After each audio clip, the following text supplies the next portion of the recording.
I never believe the stories people post on horror forums.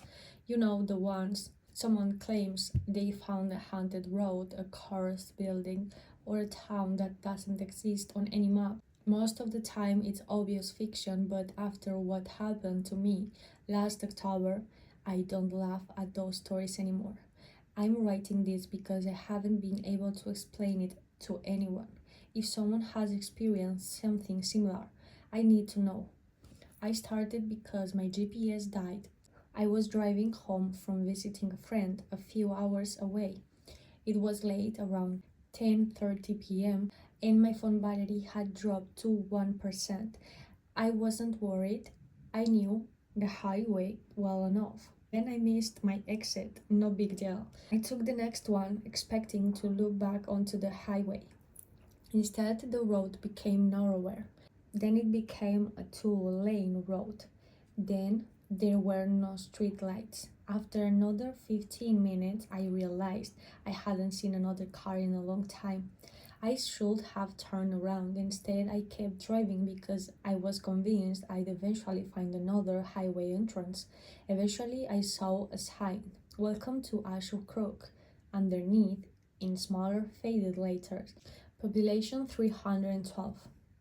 I pulled in mostly because I wanted to charge my phone.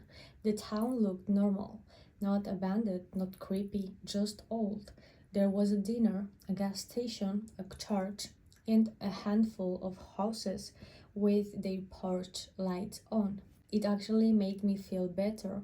I parked outside the gas station. The lights were on. The open sign was glowing, but there wasn't anyone inside. Not behind the register, not stocking shelves, nothing.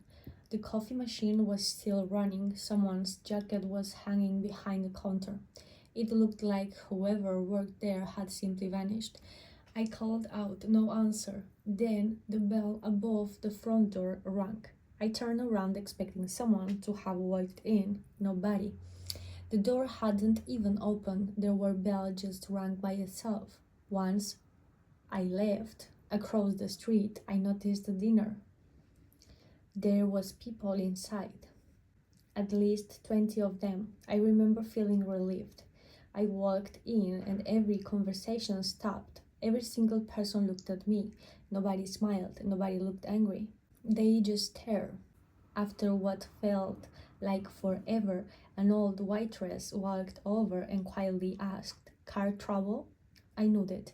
My phone died. She glanced toward the window. "You shouldn't still be here." I laughed awkwardly. "I was just looking for a charger." She ignored what I said. Instead, she leaned closer. "What time did you arrive?" I checked my watch. "About 11. Her expression changed immediately. She whispered something I'll never forget. "You crossed after 11. Then she simply walked away. Nobody in the dinner spoke to me again. I left without ordering anything. Outside, I plugged my phone into the car charger. Nothing. The battery icon didn't even appear. I tried the radio. Dead. The dashboard clock had frozen at exactly 11. That's when I noticed something strange. Every clock I could see, the one inside the gas station, the one in the dinner, even the clock in the church tower, all of them read exactly 11. None of their hands were moving. I suddenly got this overwhelming feeling that I needed to leave. Right now. I drove back the way I'd come. 15 minutes later, I passed the same welcome sign, "Welcome to Ash Crook." I frowned. I hadn't turned around. I kept driving. Another 15 minutes, the sign appeared again. Same scratches, same faded paint, same broken mailbox beside it. I should have been miles stopped the car. There was only one road. I should have been miles away by now. Instead, I was somehow driving in circles on a perfectly straight road. I tried another direction, same result. Every road eventually led me back to the town. Around midnight, at least, I think it was midnight, I saw the first person outside, a little girl. She couldn't have been older than 8. She was sitting alone on the swing in a small playground. She wasn't moving. The swing wasn't moving either. She simply sat there, looking toward the road. As I drove past, she slowly raised one hand and pointed behind me. I checked my mirror. Nothing. When I looked back at the playground, she was gone. The swing was still, completely empty. I started panicking. I drove faster. I didn't care where I was going anymore. Then I saw headlights. Another car, finally. I flashed my lights. They pulled over. I practically jumped out before my own car had stopped. The driver rolled down his window. He looked exhausted, like he hadn't slept in days. Before I couldn't say anything, he asked, "How long have you been here?" "I don't know, maybe an hour." He stared at me. "I've been here 6 years." I laughed. I actually laughed because I thought he was joking. He wasn't. You stop counting after the first year. I asked him what he meant. He looked genuinely confused. "You don't know?" "Know what?" He looked toward the dark road behind me. "They don't let anyone leave after 11. I asked who they were. He didn't answer. Instead, he reached into his glove compartment and handed me a folded piece of paper. "Read it after sunset." Then he drove away. I never saw where he went. His headlights disappeared around the bend. That shouldn't have existed. I unfolded the paper immediately. It was blank.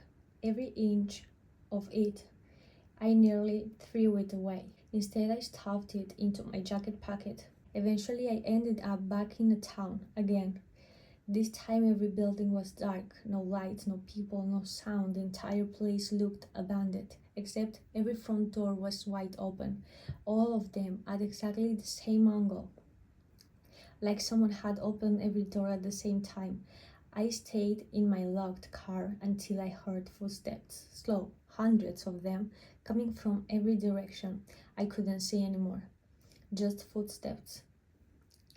Getting closer, closer, closer, then they stopped. I looked outside, nothing. I looked in the rearview mirror. Every seat in my car was occupied. 4 people, perfectly still. I spun around. The back seats were empty. Mirror people, reality, empty. Mirror people. All 4 were staring directly at me. The one sitting behind the driver's seat slowly smiled, not a wide smile, just enough to show teeth. I ripped the mirror off the windshield. The moment it hit the floor, every car alarm in town went off at once. I covered my ears. Then everything went silent, completely silent. My dashboard clock started ticking again. 11:01. For the first time all night, my phone suddenly turned on by itself. Battery 87%. The GPS immediately started shooting directions. Turn around. I didn't hesitate. I slammed the car into reverse. I drove until sunrise. When I finally reached the highway, I pulled over and threw up. I thought it was over. It wasn't. The piece of paper the other driver gave me wasn't blank anymore. There were words on it, just one sentence. "You left too early." That was 7 months ago. Since then, every few weeks, I wake up with red dirt on my shoes. My car's odometer increases overnight, even though the keys never leave my apartment. Sometimes I find gas receipts in my cup holder. Every receipt is from the same place: Ashcroft Fuel and Service. There isn't any town called Ashcroft on any map I've checked. I've searched all records, satellite, and county archives, nothing. It's like the place has never existed. The strangest part happened yesterday. I was cleaning my car when I found something tucked behind the passenger seat. A photograph. It showed the dinner. The people inside were all looking at the camera, except one. One person was standing outside the window, watching them, watching me. I recognized the jacket immediately. It was mine. The photo was dated October 18, 2027. Next year. I don't know if that means I'm going back or if part of me never really left. But if you're ever driving alone at night and your GPS suddenly loses signal, don't take the next exit. Keep driving, even if the fuel light comes on, even if your phone dies, because some places don't appear on maps, they wait for people who are already lost.